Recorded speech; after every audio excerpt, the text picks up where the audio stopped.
हाँ तो बच्चों, आज 8 क्लास के साइंस का 12वां दिन है। तो 12वां दिन में हम लोग आज पढ़ेंगे, लेकिन थोड़ा पिछले क्लास के चर्चा करेंगे हम।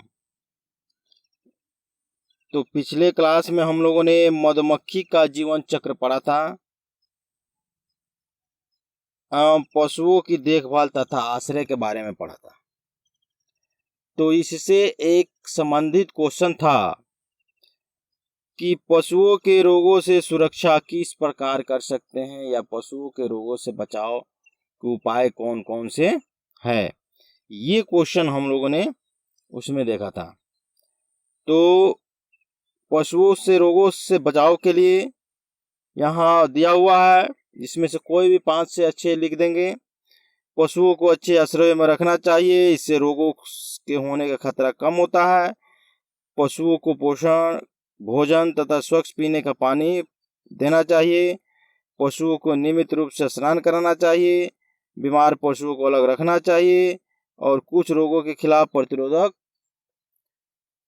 विकसित करने के लिए पशुओं को टीके लगाने चाहिए। चूहे को उनके आश्रय से दूर रखना चाहिए, है ना।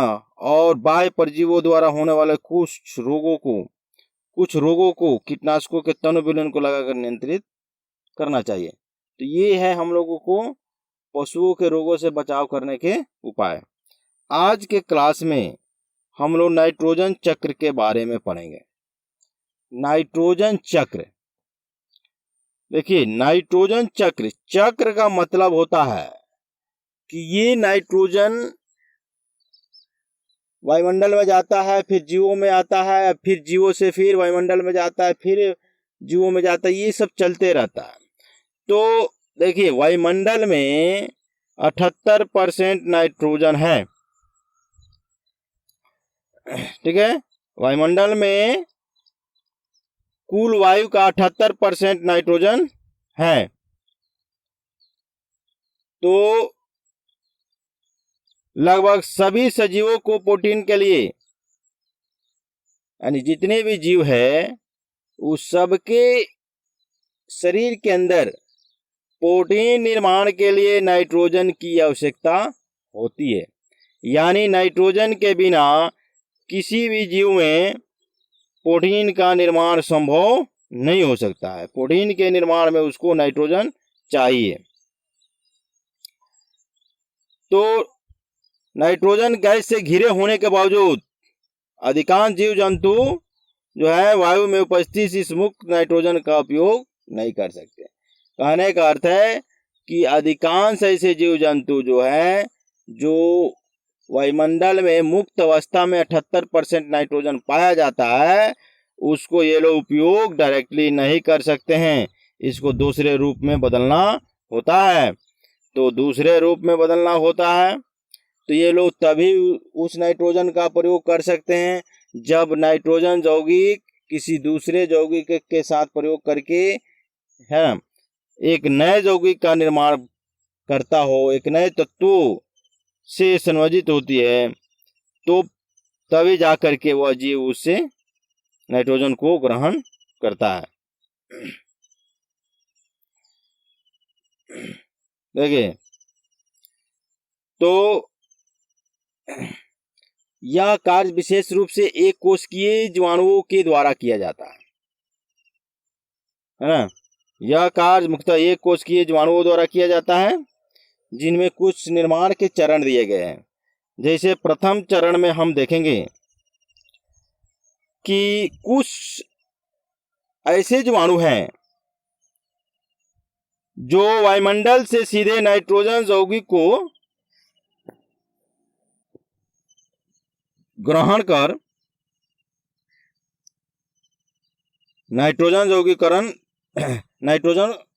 ग्रहण करते हैं। यानी कुछ जीवाणु सीधे वायु तथा नाइट्रोजन यौगिकों से, वायु में भी नाइट्रोजन पाया जाता है, और नाइट्रोजन यौगिक जो होता है उससे वो सीधे नाइट्रोजन लेते हैं तो इस प्रक्रिया को नाइट्रोजन यौगिकरण कहते हैं, या यह प्रक्रिया नाइट्रोजन यौगिकरण कहलाती है।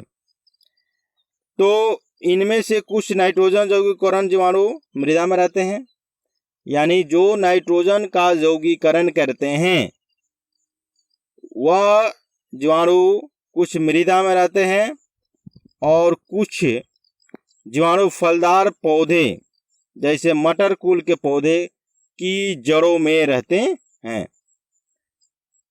यानी जो नाइट्रोजन का यौगिकरण करते हैं वह जीवाणु मिट्टी में रहते हैं या फिर किसी फलदार पौधे के जड़ों में रहते हैं, जैसे कि मटर कुल के पौधे हैं, इनके जड़ों में रहते हैं, जिनमें सेम है, मटर है, मूंगफली है के पौधे सम्मिलित हैं। ये जो जीवाणु हैं पौधों के लिए उपयुक्त नाइट्रोजन प्रदान करते हैं, यानी इनके जड़ों में जो जीवाणु पाए जाते हैं वो सीधे वायुमंडल से नाइट्रोजन को ग्रहण करके नाइट्रोजन यौगिकरण का काम करते हैं, जिससे इनमें कम, इस तरह के पौधे में कम से कम नाइट्रोजन की जरूरत होती है। तो जीवाणु एक दूसरे महत्वपूर्ण तरीके से नाइट्रोजन यौगिक बनाते हैं। जैसे जब पादप तथा जानवर मरते हैं और सड़ जाते हैं, क्योंकि हम जानते हैं कि किसी भी जीव के शरीर में प्रोटीन होता है, यानी प्रोटीन के बिना उसका शरीर का वृद्धि नहीं हो सकता है। सीधा सीधी कह सकते हैं कि प्रोटीन के बिना किसी भी जीव के शरीर का वृद्धि नहीं हो सकता है। तो निश्चित तौर से पादप और जानवर हैं तो उसके शरीर का वृद्धि हुआ है तो उसमें नाइट्रोजन की का जरूरी है। ठीक है, यानी नाइट्रोजन से प्रोटीन का निर्माण होता है तो वह जीव वृद्धि करता है। तो देखिए, तो यहाँ पर पादप और जानवर निश्चित तौर से उसमें नाइट्रोजन होगा तभी जाकर के उसके अंदर प्रोटीन का निर्माण होता है। तो जब ये मरते हैं, पादप या जानवर जब मरते हैं तो क्षयकारी पदार्थ में नाइट्रोजन, हाइड्रोजन, ऑक्सीजन अन्य तत्वों के साथ मिल जाते हैं। यानी कि इन जीवों में, पौधा हो या जानवर हो, इनका शरीर नाइट्रोजन, हाइड्रोजन, ऑक्सीजन एवं अन्य दूसरे तत्वों के साथ मिलकर के बना होता है। और जब ये मरते हैं तो इसका होता है, इसका क्षयकारी होता है, विघटन होता है। यानी नाइट्रोजन अलग हो गया, हाइड्रोजन अलग हो गया, ऑक्सीजन अलग हो गया और विभिन्न तरह के तत्व जो होते हैं वो अलग हो जाते हैं। और वह तत्व क्या करते हैं, फिर वह तो दूसरे तत्वों के साथ संयोग करके, है ना, एक नए यौगिक का निर्माण करते हैं। तो यह निर्माण का कार्य कुछ भिन्न जीवाणुओं के द्वारा होता है। तो इस प्रकार बनने वाले यौगिकों के कुल में नाइट्रोजन यौगिक होते हैं। यानी इस प्रकार के जो यौगिक बनते हैं तो उनमें जो कुल होता है तो उस कुल में नाइट्रोजन यौगिक होते हैं, जिन्हें नाइट्रेट कहते हैं। जिन्हें नाइट्रेट कहते हैं, नाइट्रेट किसे कहते हैं कि इस प्रकार के बनने वाले यौगिक के कुल में, यानी जो नाइट्रोजन, हाइड्रोजन, ऑक्सीजन का विघटन हुआ, फिर वो विघटन करके दूसरे यौगिक का निर्माण किया। दूसरे यौगिक में जो नाइट्रोजन यौगिक पाए जाते हैं जिन्हें हम नाइट्रेट कहते हैं, नाइट्रेटों को पादपों के द्वारा सीधे मृदा से ले लिया जाता है। नाइट्रेटों को पादपों के द्वारा सीधा मृदा से ले लिया जाता है। बात समझा? फिर इसको एक बार देखेंगे। कुछ ऐसे जीवाणु होते हैं जो मृत पेड़ पौधे जीवों को उसके शरीर के अंदर विभिन्न तरह के तत्व पाए जाते हैं, जैसे नाइट्रोजन है, ऑक्सीजन है, हाइड्रोजन है या किसी अन्य प्रकार के तत्व हैं। उन सभी तत्वों को तोड़ देते हैं।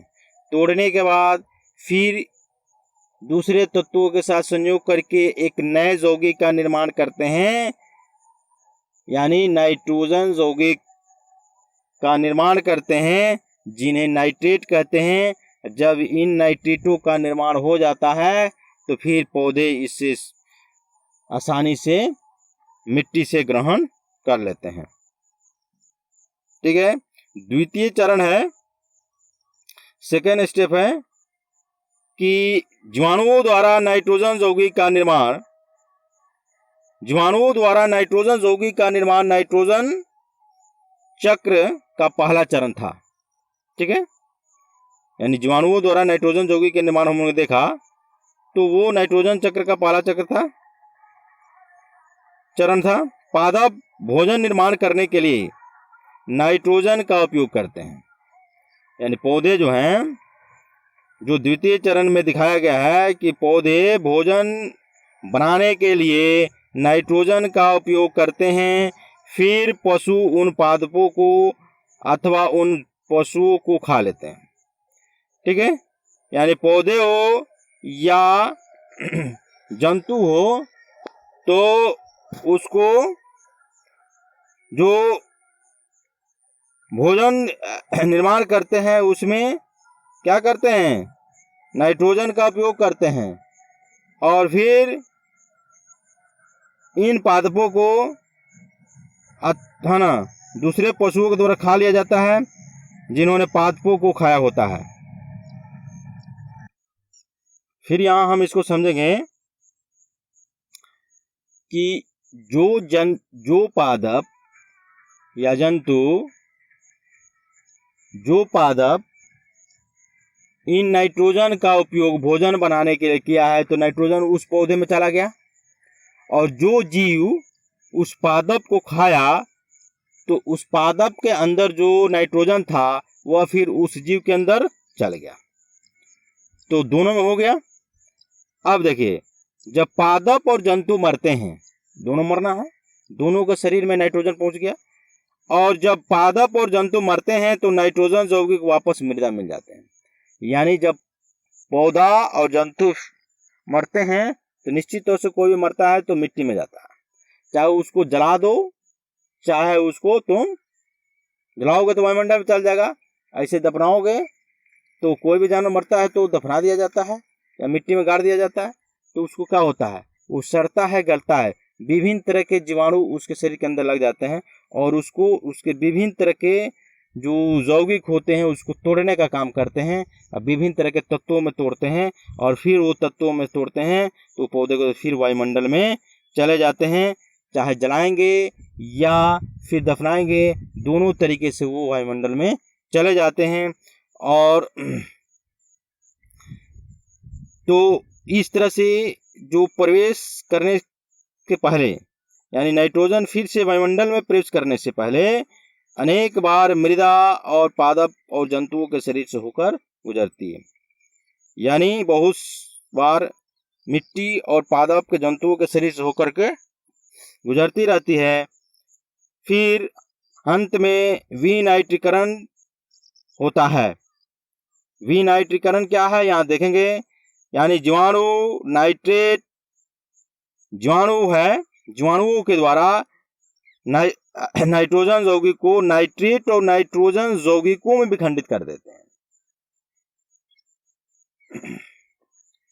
विनाइट्रीकरण का मतलब आता है जीवाणु जो होते हैं नाइट्रेट और नाइट्रोजन यौगिक को विखंडित कर देते हैं, तो जो नाइट्रेट होता है या नाइट्रोजन होता है उसको विभिन्न यौगिकों में तोड़ देते हैं, उसे ही विनाइट्रीकरण कहते हैं। इस प्रकार में है ना, इस प्रक्रिया में मुक्त नाइट्रोजन वायु में निर्मुक्त हो जाते हैं, यानी विनाइट्रीकरण की प्रक्रिया जो होती है इस प्रक्रिया में सीधे नाइट्रोजन वायुमंडल में मुक्त हो जाती है और यह चक्र पूरा हो जाता है। तो इस तरह से ये नाइट्रोजन चक्र है। तो यहाँ पर देखिए फलदार पौधे के जड़ों पर उपस्थित ग्रंथिकाएं, ये जो चित्र 1.18 में दिखाया गया है कि फलदार पौधे की जड़ों पर उपस्थित ग्रंथिकाएं, इसके ऊपर जो ग्रंथियां पाई जाती है इन्हीं में बैक्टीरिया होती है जो कि सीधे वायुमंडल से नाइट्रोजन को ग्रहण करता है। सीधा सीधे हम जानेंगे यहाँ पर फिर एक बार नाइट्रोजन के चक्र के बारे में कि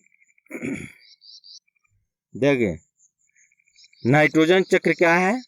यानी सूक्ष्म जीवाणु वायुमंडल से नाइट्रोजन को ग्रहण करते हैं, फिर इन नाइट्रोजन को ग्रहण करके विभिन्न तरह के यौगिक का निर्माण करते हैं। वह यौगिक जीवों या पौधे फिर उसको ग्रहण करते हैं और फिर उससे प्रोटीन का निर्माण करते हैं। फिर कोई भी पादप या जीव जंतु मरता है तो फिर वो वायुमंडल में मुक्त हो जाते हैं। इस तरह से वायुमंडल से जीवों में नाइट्रोजन का चक्रण चलते रहता है। इसे ही नाइट्रोजन चक्र कहते हैं। ये सिंपल भाषा में हम लोगों ने देखा, ठीक है। तो इस तरह से ये लेसन खत्म हुआ, यानी 8 क्लास के साइंस का पहला लेसन आज समाप्त हुआ। तो अब इसमें क्वेश्चन क्या देना है, जो अभ्यास हम लोग को अभ्यास प्रश्न दिया गया है, इसको हम बारी बारी से यानी एक दिन में एक चीज को बनाएंगे, ठीक है। यानी सही विकल्प को चुनें। सही विकल्प को एक दिन बना लेंगे, फिर दूसरे दिन क्या बनाएंगे, रिक्त स्थानों को भरिए। तीसरे दिन सत्य सत्य को बनाएंगे। चौथे दिन मिलान बनाएंगे। पांचवें दिन से 10 शब्दों वाला बनाएंगे, ठीक है। उत्तर संक्षेप में है, वो भी तुम लोग लिखने की कोशिश करना, क्योंकि संक्षेप में तुम लोग लिख ही लेते थे क्लास में लिखवाते थे। तो और रह गई बात की जो विस्तार क्वेश्चन है, विस्तार क्वेश्चन कोशिश करना है, नहीं होगा तो फिर हम क्लास में बताएंगे। थैंक यू, फिर मिलेंगे, ओके।